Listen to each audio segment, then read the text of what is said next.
میرے ذہن میں ایک بات آتی ہے، یہ جو سیدنا ابراہیم کا ہے نا کہ پہلے دیکھا چاند ڈوب گیا، سورج ڈوب گیا، ستارے ڈوب گئے اور کہا یہ رب نہیں ہو سکتے،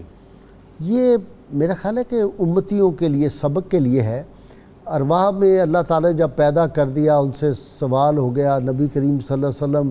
کی جو تھی نصرت، تائید اور وہ سارے حلف لے لیے اللہ تعالیٰ نے خود ساتھ، اللہ تعالیٰ نے اپنی کاؤنٹر سائن بھی کر دیے، سائن ساتھ جو تھے، شاید اللہ کا مجھے بھی اس میں میری بھی گواہی لکھ لو۔ تو یہ ساری باتیں ہمیں یہ بتاتی ہیں کہ یہ جو سوال جواب تھے یہ ایک انداز تبلیغ تھا سمجھانے کے لیے، ایسی بات ہے۔ بسم اللہ الرحمن الرحیم۔ غازی صاحب آپ نے درست طرف اشارہ فرمایا کہ حضرت سیدنا ابراہیم علیہ السلام کا یہ جو انداز تھا کہ آپ کا مشاہداتی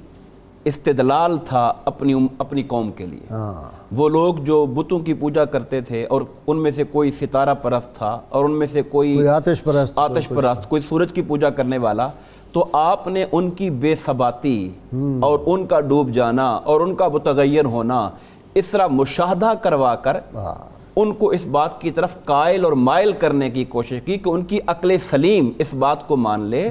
کہ وہ چیزیں جو تغیر پذیر ہوتی ہیں، حادث اور فنا ہونے والی ہوتی ہیں، تو وہ اس کائنات کا خالق اور مالک ہونے کی صلاحیت نہیں رکھتی۔ وہ حی و قیوم ہے، وہ حی و قیوم لا یموت ہے، اور وہ ہمیشہ سے ازلی اور ابدی ذات ہے، اس کے اوپر کوئی فنا اور کوئی تغیر آنے والا نہیں ہے۔ حضرت ابراہیم علیہ السلام کی جو خاص اللہ تعالیٰ نے ان کا جو خاص اوصاف بیان کیے قرآن مجید کے اندر، ان میں سے ایک وصف یہ بیان کیا کہ وہ حنیف تھے، یعنی انہوں نے اپنی ذات کے اندر بھی حنیف کیا ہے، ہر باطل سے کنارہ کش ہو کر توحید اور اپنے رب کی طرف یکسو ہو جانے والا۔ ٹھیک، جیسے کسی نے کہا نا کہ توحید تو یہ ہے کہ خدا حشر میں کہہ دے، محمد علی جوہر نے کہا یہ بندہ دو عالم سے خفا میرے لیے تھا۔ تو آپ نے اپنے گھر جس کی اشارہ کیا آذر کی طرف، کہ جو کہ آپ کا حقیقی والد نہیں تھا،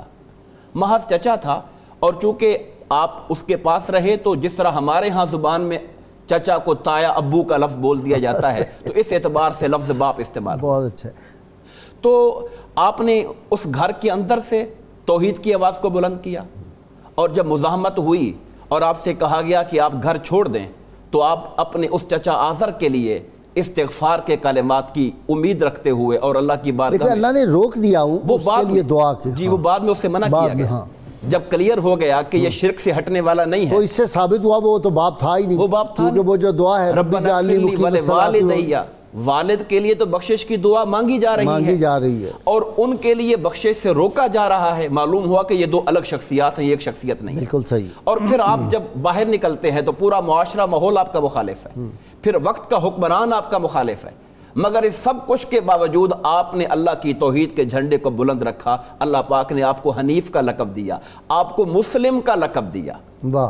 اور پھر آپ نے اشارہ کیا اول المسلمین،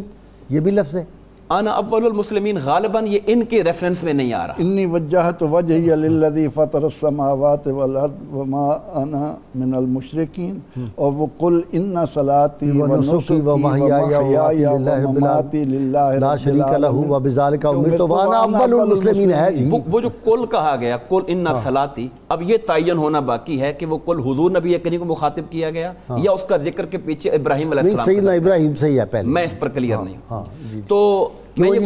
وہ حافظہ بیٹھے حضور علیہ السلام کو اللہ تعالیٰ نے حکم دیا کہ اے نبی آپ فرما دیں، آپ فرما دیں، اور حضور علیہ السلام کا لیکن پیچھے ذکر جو ہے سیدنا ابراہیم کا نہیں آ رہا، وہ چل رہا ہے، آگے آ کے حکم حضرت رسول اللہ کو عطا کر دیا۔ ٹھیک ہے، بسم اللہ۔ تو حضرت ابراہیم علیہ السلام کو آپ نے انٹرو میں اشارہ کیا کہ آپ فرد واحد ہیں، مگر خدا انہیں امتاً قانتا، فرما بردار امت کا سٹیٹس دے رہا ہے۔ اور پھر اسی طرح رب کائنات نے فرمایا کہ ہم نے ان کو امام الناس بنایا۔ فرمایا وَإِذِ ابْتَلَىٰ إِبْرَاهِيمَ رَبُّهُ بِكَلِمَاتٍ، اللہ پاک نے آزمایا ابراہیم علیہ السلام کو کئی باتوں میں، اور جب وہ ہر آزمائش میں پورے اترے تو رب کائنات نے ان کے سر پر